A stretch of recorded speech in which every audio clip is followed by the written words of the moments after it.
Andy, welcome to It's Personal Stories. I'm so glad to have you here.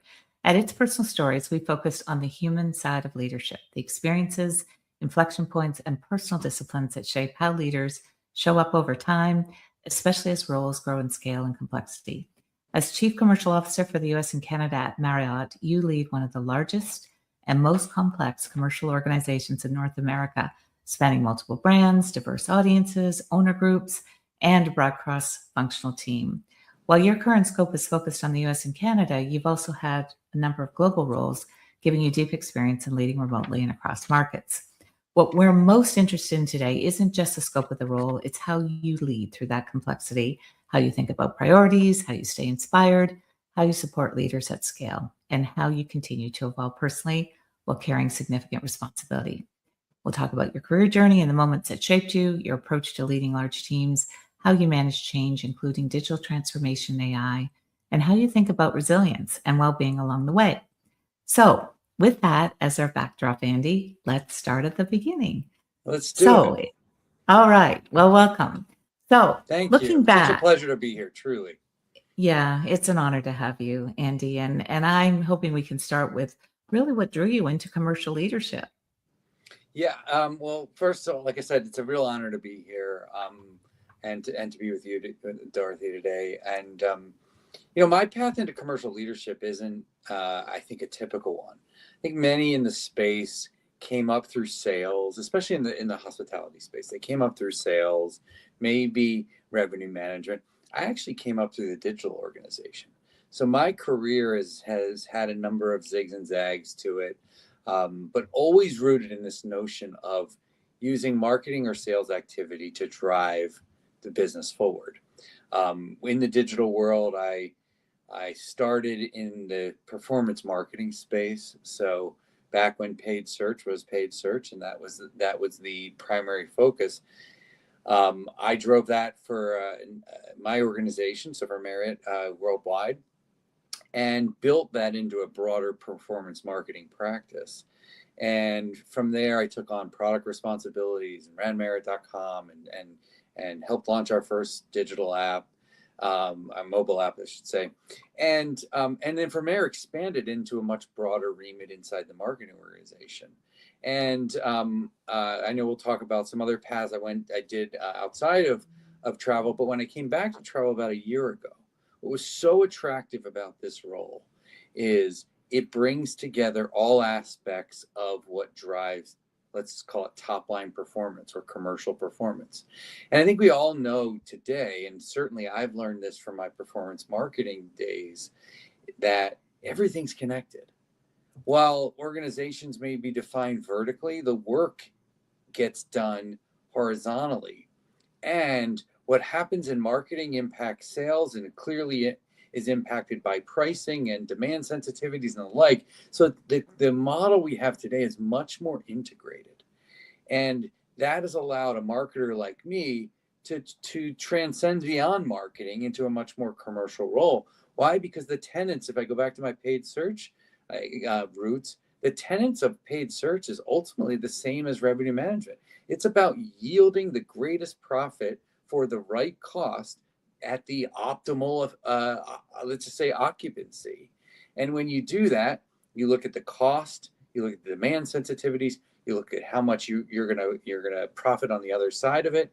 And so I bring those principles across the whole organization as I bring these things together. So, unlike many, I didn't come up, like I said, through the revenue path or the sales path, which I actually think brings a different perspective to the work that I do every day. And I round that out with folks on my team that have.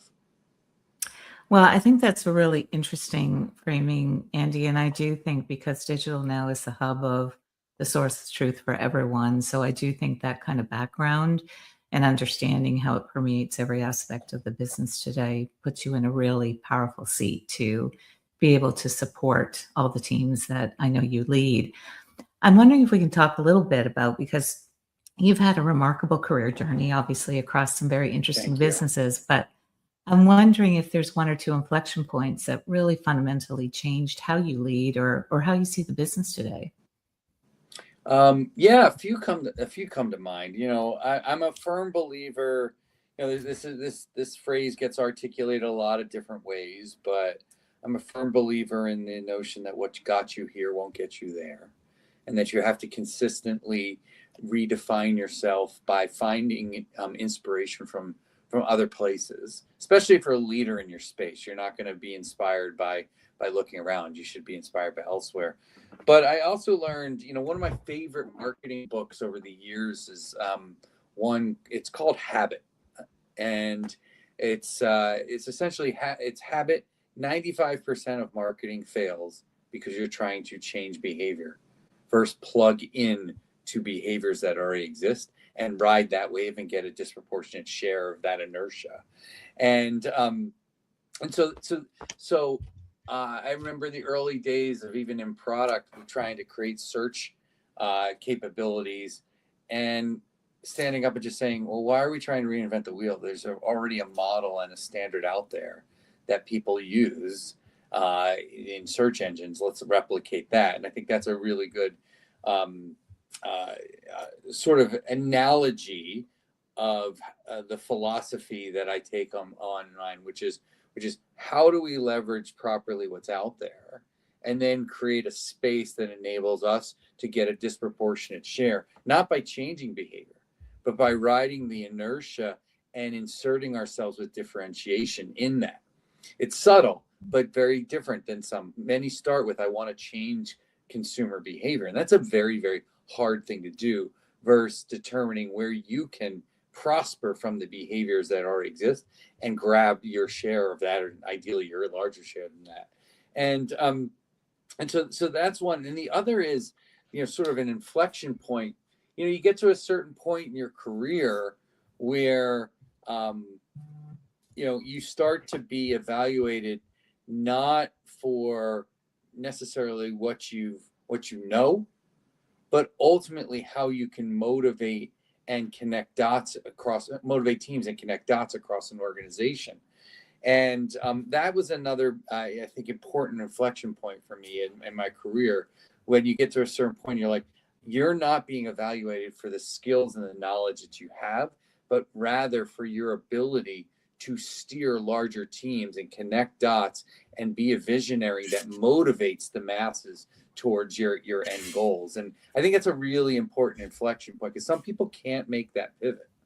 Yeah, no, I agree with you. I think people leadership, and exactly what you're framing for us, Andy, is a really critical skill set that people have to develop intentionally. And you're right.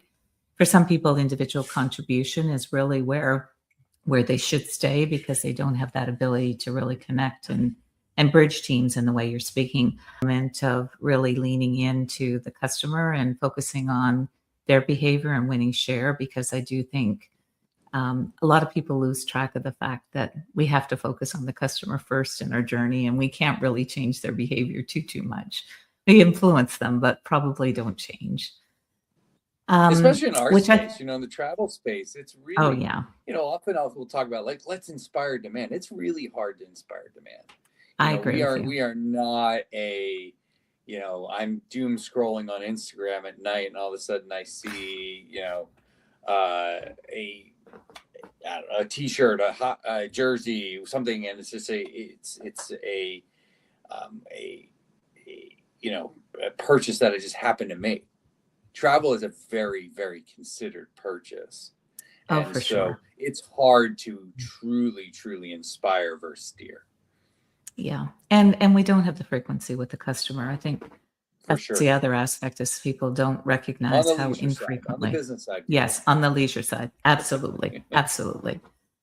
So I'm wondering if we can expand a little bit on some of the thoughts that you were talking about, Andy, because I do think that element from moving from direct influence to leading teams or systems and other leaders, if there's anything that you can talk about what changed you in terms of your journey when you moved up in terms of your leadership roles. Yeah. There's a few phrases that, we all have our go-to phrases and sort of leadership philosophies. And one that I latched on to pretty early in my career, being a performance marketer, we had the advent of data and the ability to connect that data to performance. And with that, we didn't have to guess what worked.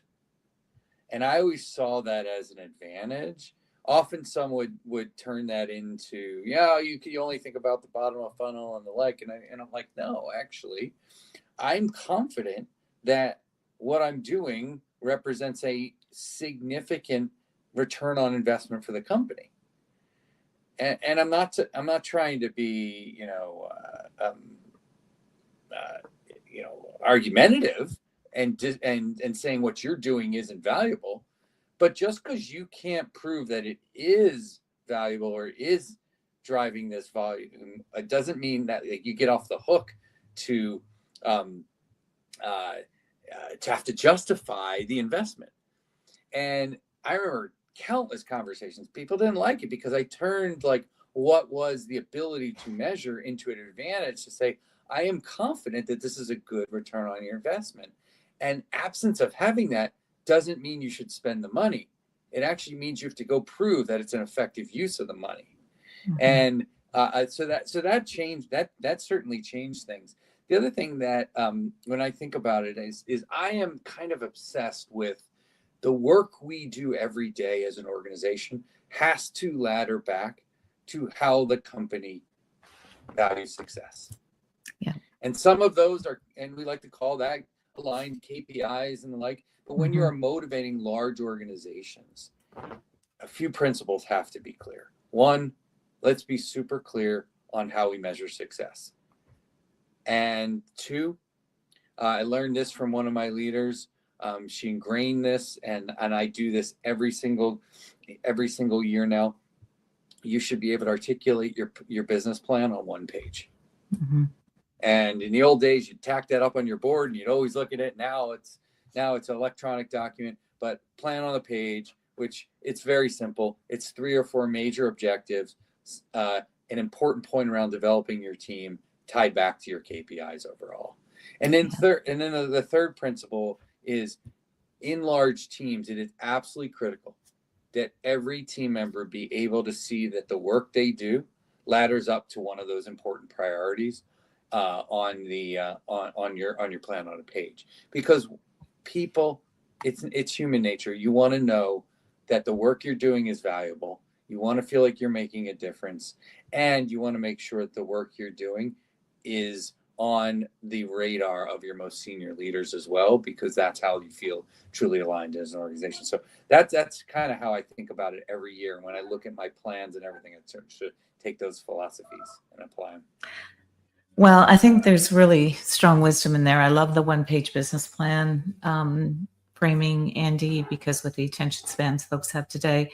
And I do love the way that you connect the dots with everyone on your team so that they understand how their roles influence the business outcomes, because I do agree with you, understanding that commercial throughput and how they hit against some of the bigger performance goals is critically important.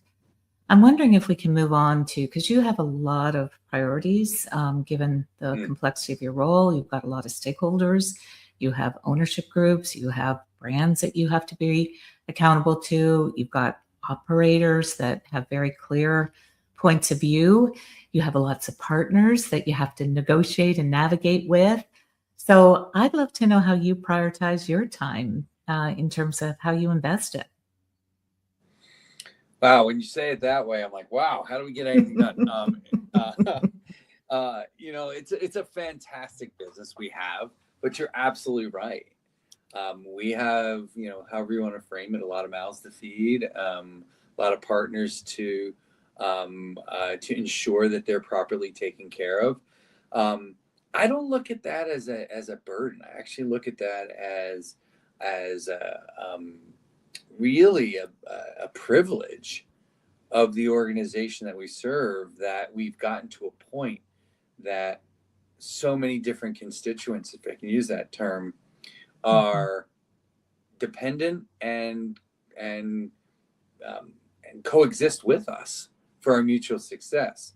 And often, it's sometimes described that like those different aspects of the business are at odds with each other. I don't see it that way at all. Mm-hmm. I like the 3-legged stool analogy quite a lot, because we have to value we have to balance the value to our owners, the value to our customers, the value to our members, the value to our shareholders. You know, it's more than three legs, but the analogy still holds.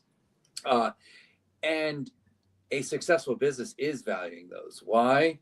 If members are happy, they're coming back. If they're coming back, they're spending more time. If they're really happy and they're members, they're spending time through our direct business, and that builds our base. If that's happening, our owners are seeing better financial returns because, one, we're getting RevPAR index gains combined with channel savings and a better optimal mix, which helps their bottom line. Helping their bottom line helps our bottom line. A healthy member base and kicking in that flywheel, so to speak, not only helps us and our owners, but when that happens, our owners buy more and invest more, and all of a sudden we see our new unit growth go up. As that happens, you start to create more and more membership base that creates a even greater flywheel for the points that I just raised, as well as allows us to layer on additional businesses like credit cards and other means to turn that engagement into more monetization. And then the flywheel just really takes off. And so it is certainly a balancing act, but I think more than anything, it's really having clarity on what that value stream looks like, what the flywheel impact or what the flywheel really needs, and then balancing the performance of each of those pieces together, knowing that they have to coexist with the other elements that drive that value. I'm not going to sit here and say it's easy, because when one of those gets out of whack with the other, you have to try and balance those things together. And some days can feel like you're ping-ponging between them, of course. But you do have to take that balance and apply it. And I'll tell you, personally, once you have that balance on the business front, it actually gives you a very good lens to how you should be structuring your days. Mm-hmm. And I've taken a lot of, just like you, and I'm sure everyone has taken a lot of different, time management and management classes and the like. And one that I remember back from years ago was called Take Back Your Life, which I loved it because, one, the catchy name, but two, the notion was very much that to make the most of your day, to make the most of your time, you need to, do a few things. One, don't let your inbox run your life. Let your calendar run your life. Tie your calendar to and code it by the important things in your business priorities. And so actually code it and then look back and say, am I spending time in the right places against the priorities in the business? And then the last is layering your personal needs on top of that, because it's the old notion that you put your mask on first, and to take care of others. And so I really, really like that. And so I kind of obsess over my calendar and my task list. And I look at my task list. If it's critical, I code it that way. If not, I can push it forward. And I just kind of use that to guide my life versus my inbox. Well, I think that is, again, really powerful thought leadership to offer to the audience, Andy, because, Marriott obviously is a category leader. And I know how many pieces of the puzzle that you are responsible for and have to drive. And I do think that element of being able to say, where am I really needed and where can I potentially delegate or not be present, it's a really difficult decisioning. So I think that way that you've thought about it is really important. And I must admit, I really admire the way that you lead and the fact that you do give people space to do their own work, which I think is a real mark of a trusted leader, because I think you give your people the ability to lead as well. So anyways, that's something I admire about you. Thank you. That comes from being scarred early in my career. In all seriousness, I worked for, you learn from each of the leaders you work for, whether it's a good or bad experience. And let's just say I learned from a bad experience. I had a leader that didn't give me space. He would tell me he trusted me and gave me all the space, and this is your decision to make. And then 10 minutes later, he was in my cube again saying, is it done yet? And so that's one of those marks that I learned. I'm like, that is not what I'm going to do. And so, look, you surround yourself with people you trust. You surround yourself with great people. You give them space. If they stumble, be there to pick them up. But ultimately, give them the space to be as strong as they can be, and then be, as a leader, have the security to know that if you have great people working for you and if they thrive, that's a reflection of you. Yeah. Versus No, some leaders worry about that, but that is ultimately a reflection of you as a leader. And I love to be measured by the quality of my people. yeah. No, but I think that's a mark of amazing leadership, Andy, because I think that trust that they have in you and the trust that you place in them, I think allows everybody to bring their best work and their best self to their work. So I appreciate that. I'm wondering if we can talk a little bit about inspiration, because Sure. I do think we all put Marriott at the top of the food chain in terms of all of the demands of your roles. And I know you're highly performance driven in terms of outcomes and making sure that you're responding to all the different stakeholders. So how do you draw inspiration when you're in this relentless flywheel of performance? It's a good question. I was preparing for this today. I was reflecting back on moments in my career where I really felt inspired, and I've had the honor of working only for brands in my life that I am actually a real fan of. And that's been important, whether it's, I spent 10 years at Disney, spent 4 years at Expedia, 10 at Marriott. Then I left the travel space for a few years and joined the National Football League, which was a blast, which is why you see so many helmets behind me. And then I came back to Marriott. And so like, I feel very, very blessed to only work for brands that I'm a fan of and that I love consuming. And so, and that, if you think about those companies, they're all leaders in their respective categories. For sure. And so, as a leader, it's hard to find inspiration when you look around you, given that you're in that leadership position. So I actually seek inspiration outside of work and in everyday life. And as I was thinking about this, I have a quick story. When I worked for Expedia, this is a good example of where I got inspiration. So when I was working for Expedia, and this is, oh gosh, when was this? This was probably 2008, 2009, maybe that time frame. And we were working on a series of large industry promotions. We were working on our big summer promotion, which the summer promotion, at that time at Expedia, was the biggest thing in the industry. And I remember on a Saturday, at the time I took my little girl at the time, she was 5 or 6 years old, to Target.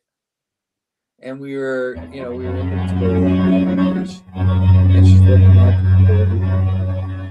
and I see I think it's a Barbie. I think it was a Barbie.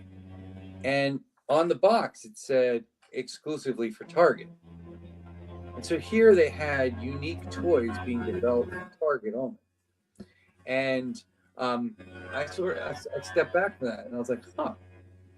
And Monday I went in and we built promotions that were Expedia exclusives, only on Expedia, and started negotiating deals because we had the massive exposure, and then we started building in unique opportunities and destinations and and started to really take on a life.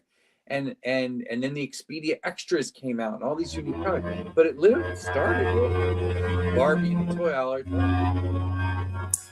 Well, I love that story because, I always think about marketing as sort of being an anthropologist in terms of us sort of observing the human experience. So I do think the way that you sort of bring your life experience into your work, Andy, that's pretty powerful. And your ability to connect the dots and say, how would that impact my customer? So I appreciate that. I often think about the anthropological journey that we all have to Sure. be observers. And that's why I fundamentally believe also consuming product and consuming your competitor's product is really important for us to understand the Absolutely. customer as well. So thank you.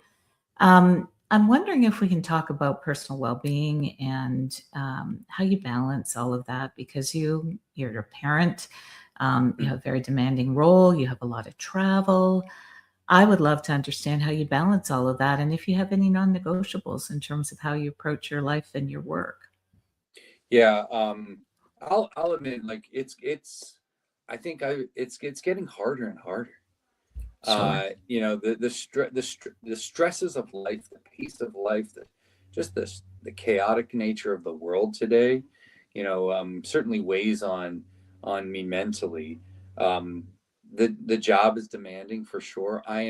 While I am based in Bethesda, Maryland, in our headquarters building, I'm very conscious that my team and the business is not in Bethesda, Maryland, in the headquarters building. So Mhm. I am on the road a lot to be with the team, to meet with customers, to meet with partners, to be with the hotels. It's critical, um, and yeah, that takes its tax. I think we all have. I, I could probably eat better. I certainly should exercise more, and I feel like I do a decent job, not great job there.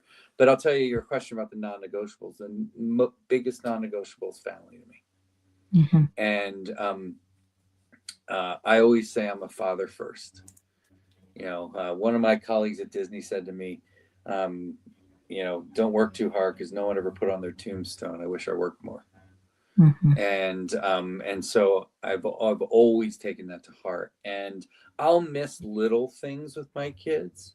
I've never missed a big one. Yeah. And that is the most important thing to me. And even to,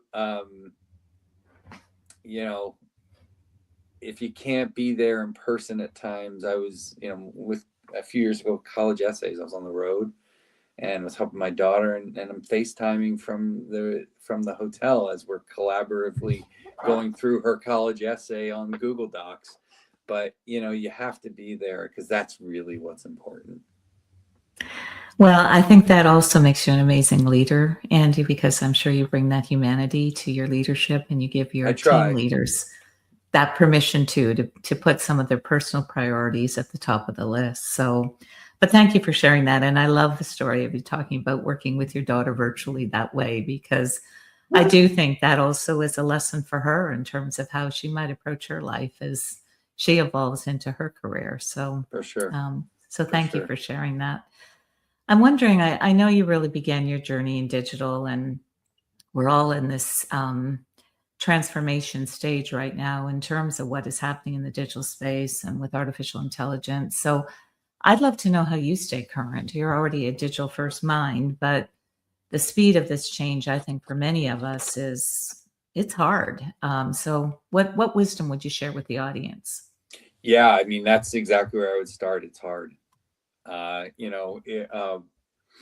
Having grown up in digital, I used to be, I even used to say digital guru, and it sounded good. And I felt like I knew everything you had to know.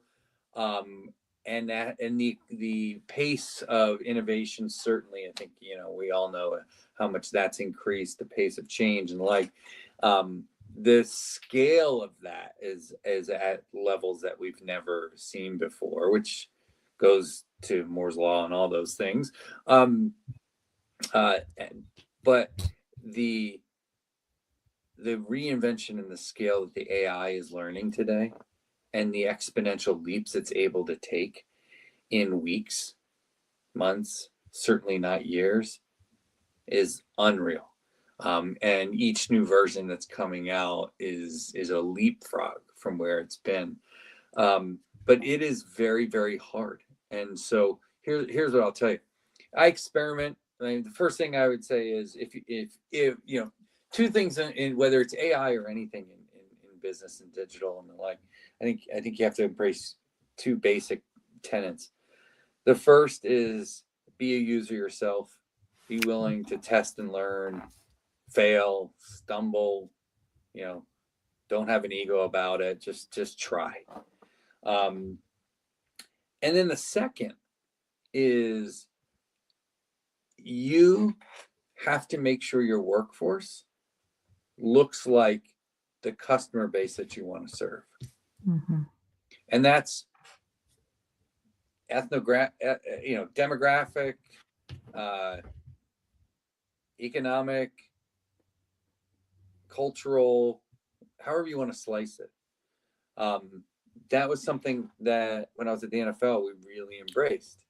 And we changed the composition of our team to mirror the fan base that we wanted to become.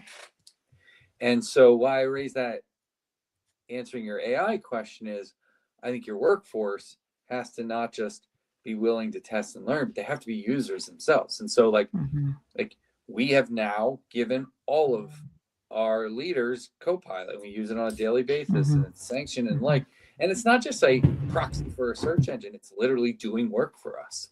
Yeah. And we're building agents, and we're learning. And so that's critical. And then the other piece of it is I've worked with my team. We've built a next generation leadership council.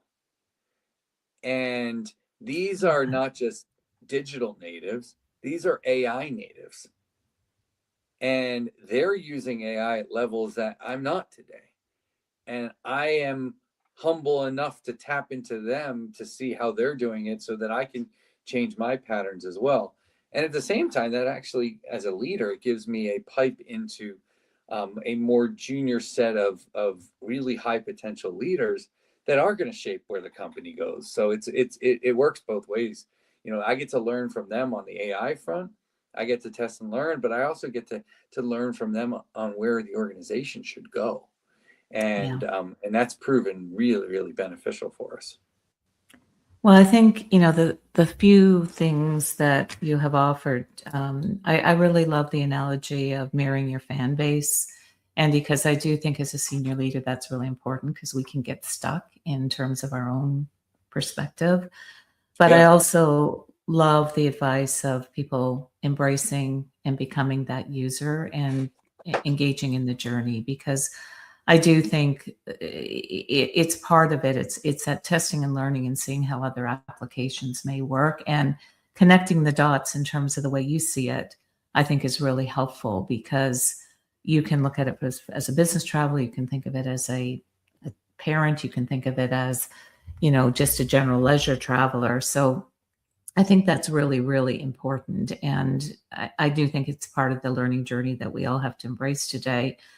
I'm wondering if we can talk a little bit, though, about sort of this nature of what AI is doing, the uncertainty that it's bringing. I mean, we've all seen the news on white-collar bloodbath and all of these kinds of phenomenal changes, which is going to be disruptive, not just in terms of how we do work, but what the worker journey might be. So I'm wondering what and how you support your team in terms of how they navigate all this uncertainty. Yeah,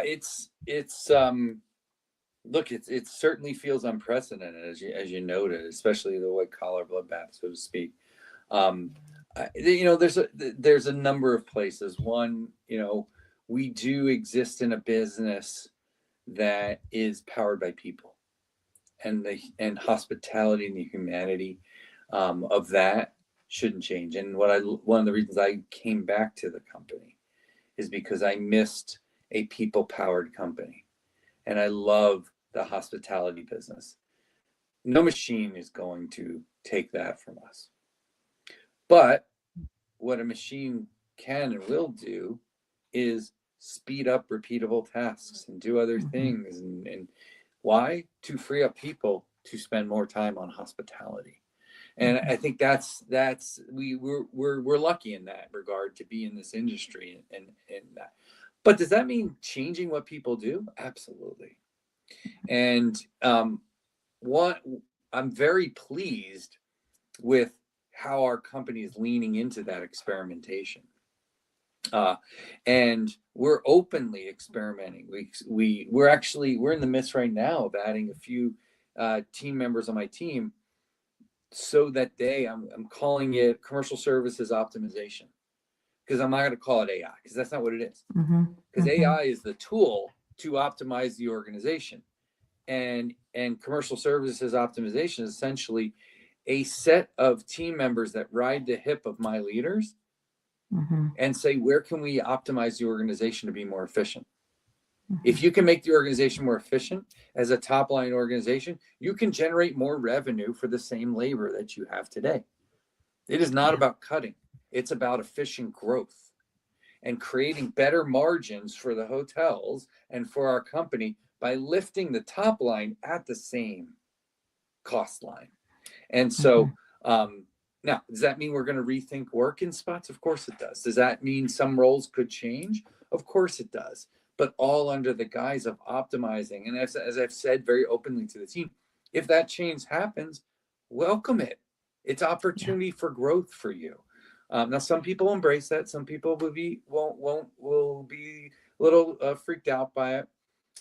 But I see it as, in this day and age, I sort of started with the pace of the change. Like, if you don't evolve, you become irrelevant. And so I chose to, rather than like let a centralized group develop AI solutions that can hand it to us. There'll be some big things that they do. We have that as a company, but I also wanted it embedded in my organization to say, how do we optimize just the workflow, the throughput, the efficiency of the organization overall? Yeah. But I love that approach, Andy, because I think it's somebody that's looking at it on a micro level that can hopefully connect dots at a different way and really preserve a lot of the institutional capabilities, but hopefully look for those kinds of efficiencies. And I do think this whole element about staying relevant, that's a real conversation that we all have to embrace. And if you're not in it, I don't think you are relevant. So I do think that it's a hard truth that everyone has to accept, but it's our job to remain relevant and to embrace that change. So it absolutely is. And, in that regard, I think, just like I'm being right now, I've always led with transparency and humanity, and I'm going to continue to do that. And, people, in these day and age, they feel a bit uncertain. And so I try and be very transparent.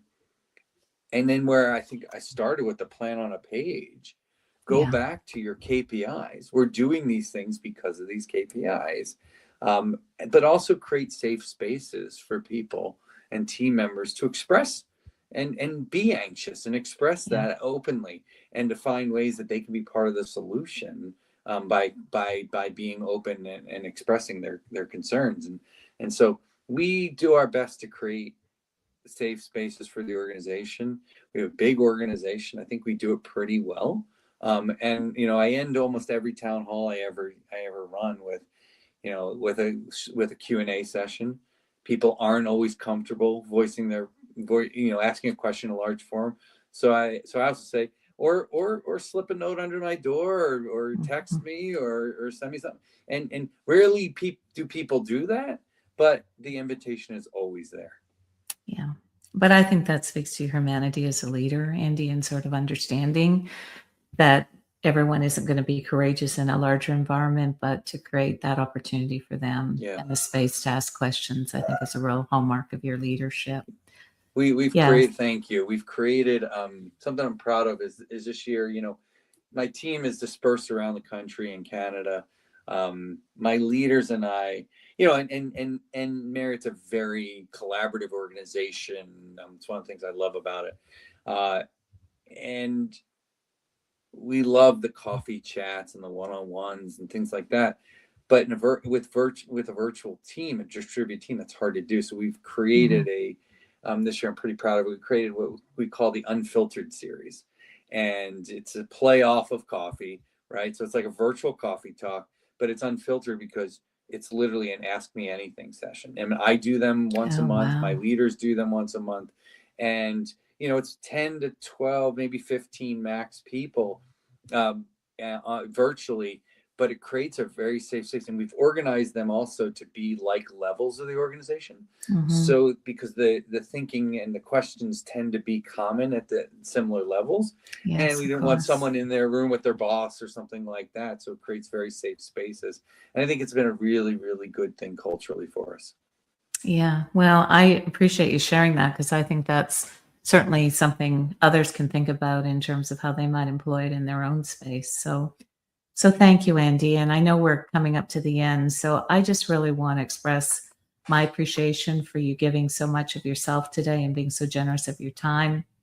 And I'm also grateful for the leadership that you bring to the industry, because I think Thank you're you. just an amazing role model. I love the way that you still work from home and allow your teammates to do that. And I just like the way that you invest in your people and the example that you set. So I just want to say thank you. And I have personally found this very inspirational. And I think you've offered a lot of really good leadership tips to our audience. So thank you for making time. Thank you for doing this for us. And thank you for being part of our It's Personal Well, Stories Dorothy, let me community. thank you. A few months ago we were talking, and I asked how things are going. You said you're kind of, it wasn't those words, but you're living your best life, and Mhm. I can see that, the glow, the enjoyment, but also doing this for the industry and enabling many of us to share our stories across the industry. It's a real pleasure. So thank you. Thank you, Andy.